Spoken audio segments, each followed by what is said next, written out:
पांचों पांडव संग हैं, छठे कृष्ण मुरारी। चलिए हमरी यज्ञ में, हे समर्थ सिरजनहारे। श्री कृष्ण जी ने और पांचों पांडवों ने जाकर के सुदर्शन रूप में विराजमान पूर्ण परमात्मा से कहा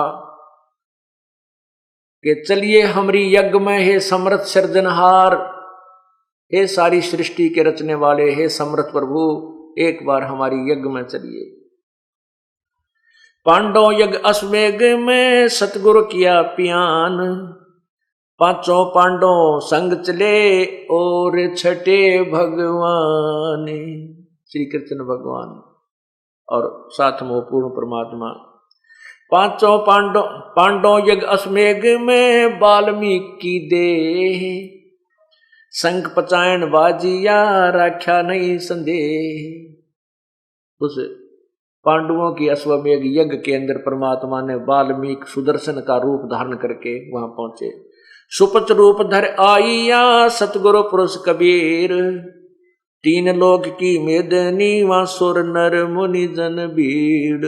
तीन लोक की फौज बैठी थी पूरी जनता, तीनों देवता यानी 88,000 ऋषि और 33 करोड़ देवता, 9 नाथ 84 शब्द, कहते हुआ पूरी सेना बैठी थी, पूरी भीड़ लग रही थी। वहां पर सुपच रूप धर के वो परमात्मा पूर्ण ब्रह्म कबीर जी आ गए।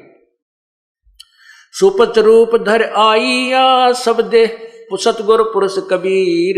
तीन लोक की मेदनी सुर नर मुनि जन भीड़। ग्रीव सुपच रूप धर आइया सब देवन का देव। कृष्ण चंद्र पग धोइया करी तास की सेव। ग्री पांचों पांडव यज्ञ अश्वमेघ में आए नजर निहाल। जम राजा की बंद में खल हल पड़ा कमाल।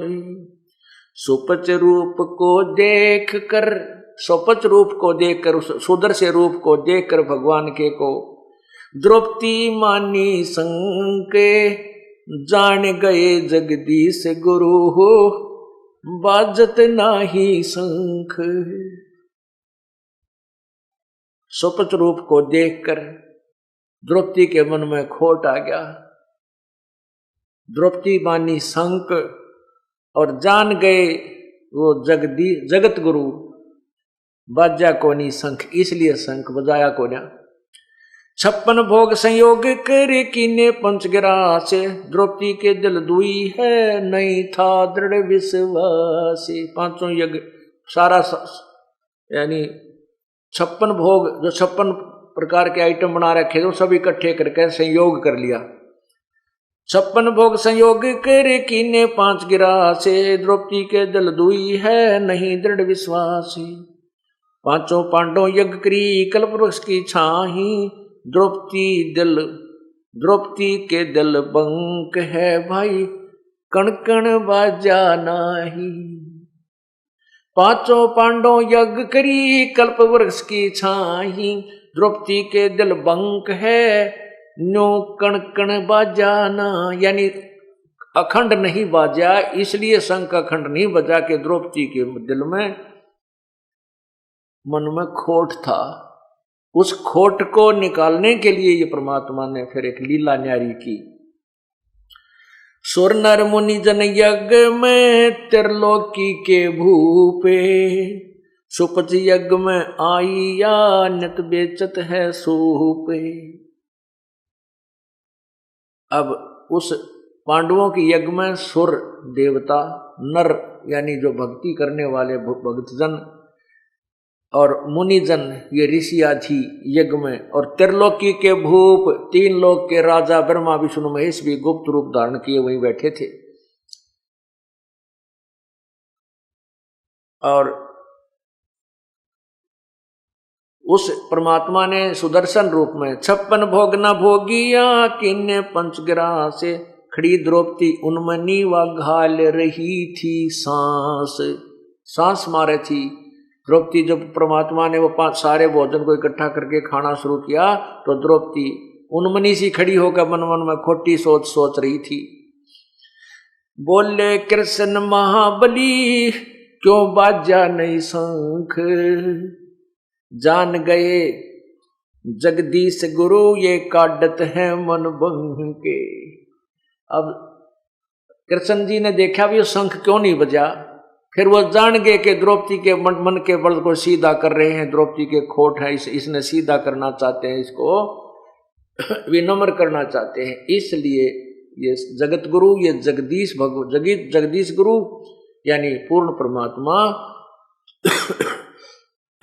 परमात्मा ने शंख इसलिए नहीं बजाया।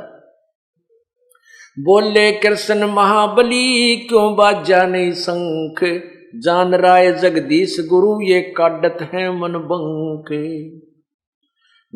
श्री कृष्ण जी ने कहा द्रौपदी दिल को साफ कर चरण कमल लो लाए, वाल्मीकि के बाल सम ये त्रिलोकी नहीं पाए। तो इसको क्या एक वाल्मीकि एक भंगी सा जान रही है, शूद्र समझ रही है। इस वाल्मीकि के अंदर भक्ति की शक्ति इतनी है कि इसके एक बाल के बराबर भी ये 3 लोक नहीं है। पुण्यात्मा यही कबीर परमेश्वर जी हमें बताते हैं, कहता हूं कई जाते हूं सुनता है सबको, सुमन से भला होगा नातर भला ना होए। फिर कहते हैं कहता हूं कई जाते हूं कहूं बजा कर ढोल, श्वास जो खाली जाते हैं ये 3 लोक का मोल। इसी का प्रमाण गरीबदास जी को जो कबीर परमेश्वर ने तत्व ज्ञान बताया, वो गरीबदास जी भी यही कह रहे हैं कि कबीर जी ने मुझे बताया। सत्य नाम पालड़े रंग होरी हो, 14 लोक चढ़ावे राम रंग होरी हो, 3 लोक पासंग धरे रंग होरी हो, तो ना तुले तुलाया राम रंग होरी हो। ये सतनाम जो 2 अक्षर का है, जो श्वास उस श्वास से जाप किया जाता है, इसका एक श्वास का जाप तराजू के बैलेंस के एक पलड़े में रख दे, तुला के एक पलड़े में तो एक श्वास उस श्वास सतनाम की कीमत रख दे, और ये सारे 14 लोक और 3 लोक, ये स्वर्ग लोक पाताल लोक पृथ्वी लोक, ये उसकी पास्यंग रख दे। पास्यंग क्या होती थी? पहले वो हाथ की तराजू हुआ करती थी, एक लकड़ी का 2 पलड़े बांध दिया करते थे और ऊपर एक बीच में सेंटर में उसका पकड़ने का एक रस्सी बांध लिया करते थे। उसमें फिर भी कोई अनबैलेंस हो जाता था, उसमें गड़बड़ी रह जाती थी, उसको पास्यंग कहा करते थे। उस पास्यंग को अर्थात उस बैलेंस को ठीक करने के लिए, तुला के पलड़ों को एकसार बनाने के लिए कुछ आइटम, उसी जो कुछ अलग से वस्तु रखी जाती थी, वो किसी तोलन तालन के काम में, मतलब वो सौदे में नहीं होती थी। तो कहते हैं 3 लोक तो पासिंग बना ले और 14 लोक एक तरफ धर दे, और परमात्मा का एक श्वास का नाम, श्वास उस श्वास की जो सतनाम के जाप की कीमत। कहते हैं तो ना तुले तुलाया राम रंग होरी हो, तो भी उस श्वास के सतनाम के एक स्मरण की कीमत अधिक है। तो यहां वही कह रहे हैं, द्रौपदी दिल को साफ कर चरण कमल लो लाए, वाल्मीकि के बाल सम त्रिलोकी नहीं पाए। यानी इतनी शक्ति है इनके अंदर, ये 3 लोक भी इसके समान नहीं है। शंख बजाना तो इनके लिए बाएं हाथ का खेल है। चरण कमल को धोए कर ले द्रौपदी प्रसाद, अंतर सीना साफ हुए तेरे जड़े सकल अपराध। करी कृष्ण भगवान को चरणामृत सो प्रीत, शंख पचायन जब जब लिया द्रौपदी सीत। ये जो द्रौपदी ने और कृष्ण जी ने किया जब वो शंख बजा। अब उस अश्वमेघ यज्ञ में कौन कौन आए थे? 12 कोट पंडित जहां, ब्रह्मा विष्णु महेश, चरण लिए जगदीश को जिसको रटता शेष।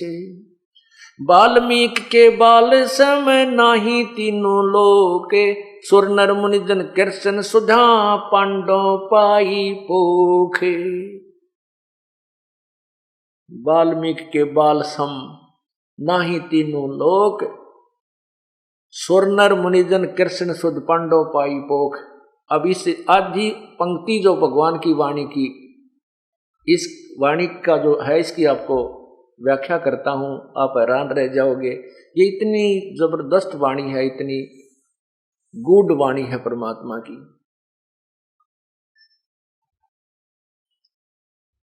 आपको सत्संग में बुलाया जाता है, इसका उद्देश्य होता है हमारे कुछ पुण्य वहीं से प्रारंभ होता हो जाते हैं जहां से आप संत के दर्शनार्थ चलते हो।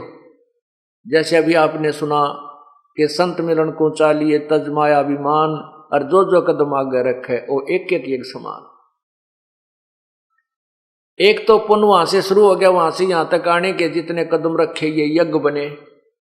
फिर यहाँ 5 यज्ञ चल रही है। एक यज्ञ धर्म की जो भंडारा फरी चल रहा है, और फिर एक यज्ञ दूसरी यज्ञ हवन की, यहाँ पर देसी घी की जोत कई सैकड़ों जग रही है, जो लगभग क्विंटल से भी अधिक घी का हवन हो जाएगा। और एक यज्ञ है धर्म की, दूसरी यज्ञ है ध्यान। यहाँ पर आकर के और परमात्मा याद आता है। परमात्मा की चर्चा जब तक चलती है आपको ईश्वर की याद बनी रहती है। एक ये भी यज्ञ बन गई, यानी पुण्य बना। और तीसरी यज्ञ हवन की, चौथी यज्ञ प्रणाम। यहाँ आकर के स्वतः हमें प्रणाम करना पड़ता है। प्रणाम करने से भी हमारा एक पुण्य बनता है। और फिर ये ज्ञान यज्ञ 5वीं, और फिर संत के दर्शन से भी आपको पुण्य मिलते हैं। संत दर्श को चालिए दिन में कोई कई बार, आसौज के मेह जो ये बहुत करें उपकार है। अब संत के दर्शन से भी पुण्य मिलते हैं। इसी प्रकार यहां क्या बताया है कि जब भगवान वहां पर आए, जहां पर सुर नर मुनिजन और कृष्ण जी और द्रौपदी पांडव सभी बैठे थे, उनको भी उस परमात्मा, सभी ने कुछ न कुछ उस भगवान से लाभ मिला।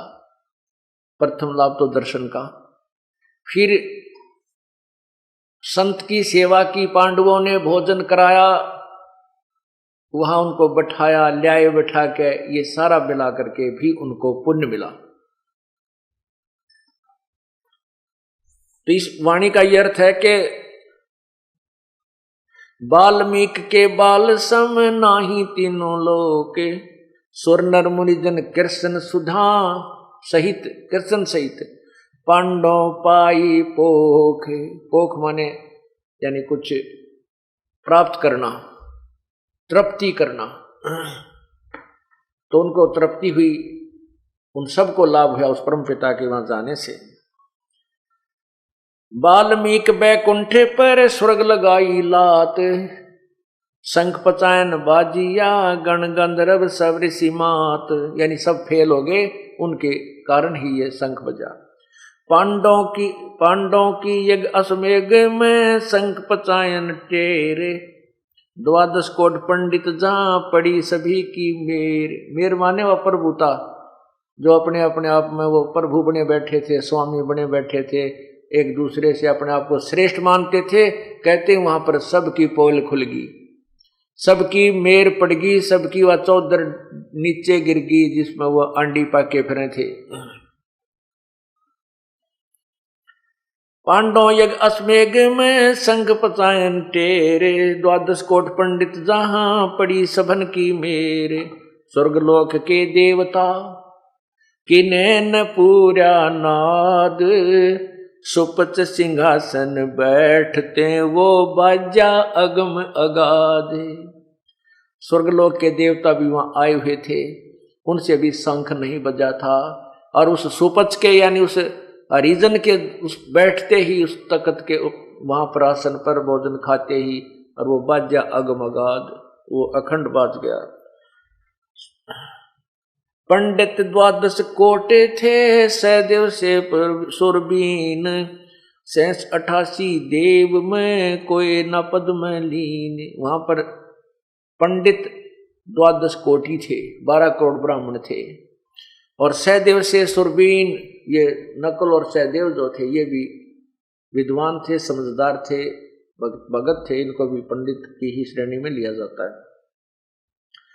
सुपत सिंह 86 देव में 88,000 ऋषि थे, कहते इनमें कोई ना पद में लीन इनके पास किसी के पास भी यथार्थ भक्ति नहीं थी जिससे ये संकट टल सकते हैं, आपत्तियां दूर हो सकती हैं, जिससे 3 ताप का कष्ट दुख दूर हो, वो इनके अंदर भक्ति नहीं थी। 86 ऋषि जहां वो देवा 33 कोटे, शंख न बाजा ताश से वो रहे शरण में लोटे। पंडित 12 कोट हैं और 84 शब्द, शंख न बाजा ताश से वो पिए मान का मध्य। ओए उनसे शंख नहीं बजा क्योंकि वो तो अभिमान का प्याला पिए बैठे थे, वो अभिमान का नशा किए हुए थे और भक्ति उनकी श्रेष्ठ थी नहीं।